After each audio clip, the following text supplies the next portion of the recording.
बिस्मिल्लाहिर्रहमानिर्रहीम। बेटा lecture number 1 date 6 अप्रैल 2020 subject physics class G9। तो बेटा आज की हमारी डायरी है यूनिट नंबर 6। बुक पेज है बेटा 123 + 124 पोटेंशियल एनर्जी एग्जाम्पल है 6.3 एंड 6.4। तो ये बेटा हमने पहले भी इस टॉपिक्स में इन टॉपिक्स में पढ़ा हुआ, ये कुछ रिवाइज हो रहे हैं। तो आज का जो हमारा टॉपिक है वो है पोटेंशियल एनर्जी। क्या पोटेंशियल एनर्जी क्या होती है, कुछ एग्जांपल्स की मदद से देखते हैं। यानी कि देखें कि जो भी बॉडी है या फिर कोई भी चीज़ है जो किसी हाइट पे या पोजीशन की वजह से जो उसमें एनर्जी स्टोर होती है ना, उससे कहते हैं पोटेंशियल एनर्जी। ठीक है, आल दो अगर वो चीज़ रेस्ट में है, फॉर एग्जांपल अगर हम एक एप्पल की एग्जांपल लेते हैं, ये समझ ले ये एक ट्री है। ठीक है, ये समझ ले एक ट्री है। ठीक है, तो इस पे जो एप्पल लगा होता है, ठीक है, वो देखिए वो रेस्ट की हालत में होता है, एक पोजीशन में भी होता है, हाइट में भी होता है। ठीक है, तो इस पोजीशन में देखिए इसका काम क्या होता है, इसका काम क्या होता है, इसने फॉल करना होता है, नीचे गिरना होता है। ठीक है, ये समझ ले ये ग्राउंड है, ये क्या है, ग्राउंड है, यानी कि हमारी अर्थ समझ ले।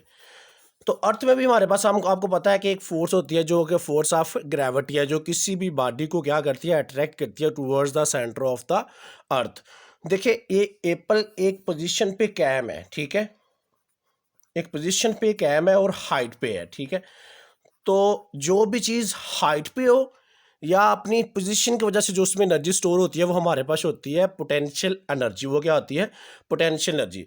तो देखिए बेटा एप्पल का जो वेट है, ठीक है, वो किस तरफ है, वो भी डाउनवर्ड है। जो ग्रेविटी की फोर्स होती है वो भी इसको क्या कर रही है, डाउनवर्ड नीचे की तरफ खींच रही है। ठीक है, यानी कि हमने पढ़ा हुआ है पहले कि यहाँ पे कुछ वर्क डन हो रहा है इस एप्पल के गिरने में। देखिए अगर कोई चीज़ रेस्ट की हालत में भी है ना, तो उसमें भी सलाहियत होती है, इतना वो कैपेबल होता है कि वो वर्क डन कर सके। ठीक है, तो जाहिर सी बात है, देखें जब एप्पल ने नीचे गिरना है तो जिस डायरेक्शन में फोर्स लग रही है उसी डायरेक्शन में एप्पल भी मूव कर रहा है। तो इसका मतलब यहाँ पे क्या हुआ, यहाँ पे हुआ जी वर्क डन। क्या हुआ, वर्क डन। तो वर्क डन का फॉर्मूला हमें पता है, हमने पढ़ा है स्टार्ट में, is equal to W is equal to F S. तो यहाँ पे हम एस की जगह पे बेटा यूज करेंगे W इज इक्वल टू, ये हाइट पे है ना, तो एस की जगह पे हम यहाँ पे क्या यूज करेंगे, H यूज करेंगे। ठीक है बेटा, तो देखें ये जो वर्क डाउन हुआ है ये किसी ना किसी एनर्जी की वजह से हुआ है। जाहिर सी बात है, विदाउट एनर्जी तो आप वर्क डन कर ही नहीं सकते।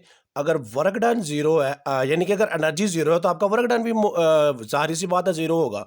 तो यहाँ पे जो वर्क डन हुआ है जिस एनर्जी की वजह से, वो एनर्जी हमारे पास कौन सी है बेटा, वो हमारे पास एनर्जी है पोटेंशियल एनर्जी। वो क्या एनर्जी है, पोटेंशियल एनर्जी। तो इस वर्क डन की जगह हमने लिखा पोटेंशियल एनर्जी और एफ एच।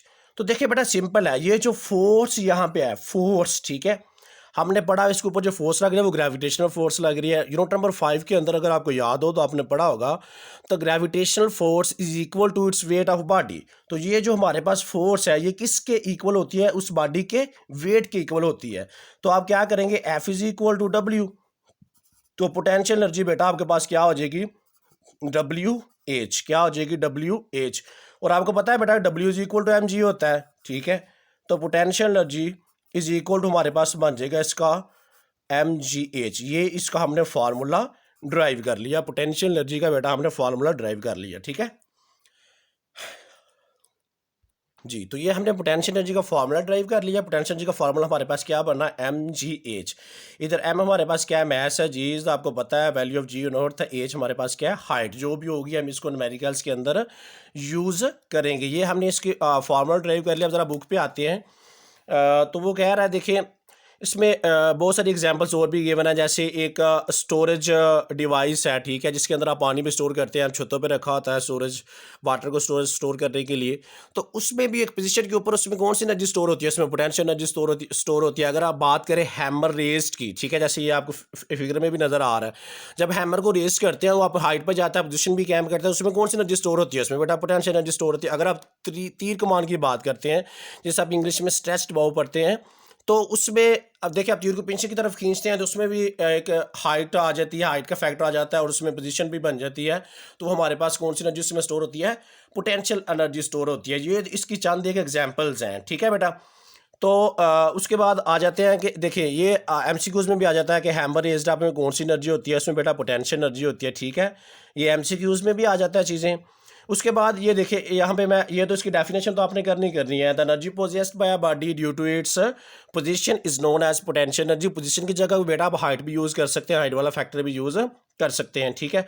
तो उसके बाद ये एग्जांपल मैंने अभी आपको बताया, store water possesses potential energy तो due to its height. Hammer इसकी भी मैंने आपको बात बता दी, स्ट्रेच्ड बो की भी बात बता दी। तो इसके लास्ट पे ये नजर आ रहा है आपको, the energy present in the stretched bow is called elastic potential energy. तो इलास्टिक पोटेंशियल एनर्जी का अलग अलग से डेफिनेशन है, तो आप जैसे इतना लिखेंगे, the energy present in the stretched bow is called elastic potential energy. उसके बाद energy potential energy possessed by a hammer due to its height, the energy present in a body due to height is called gravitational potential energy।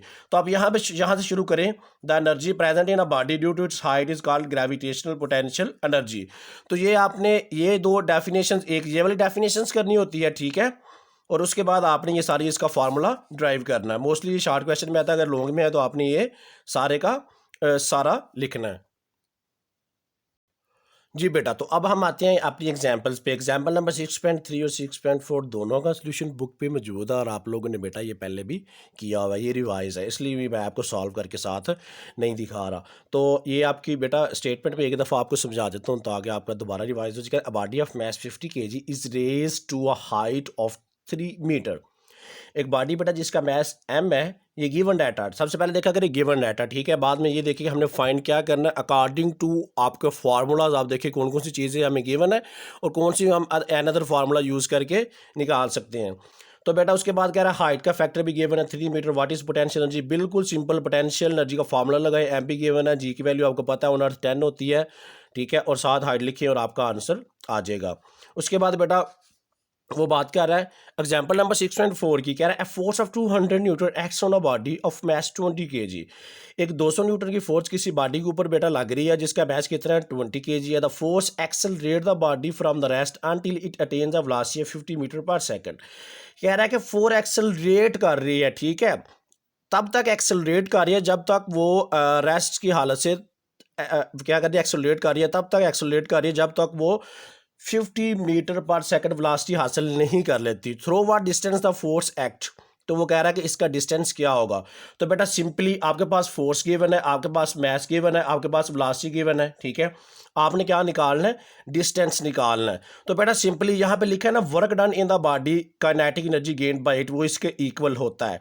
तो इसमें बेटा work done जो होगा आपको पता है, work done is equal to F S kinetic energy का अगर आपको टाइप की याद हो तो F S is equal to half mv²।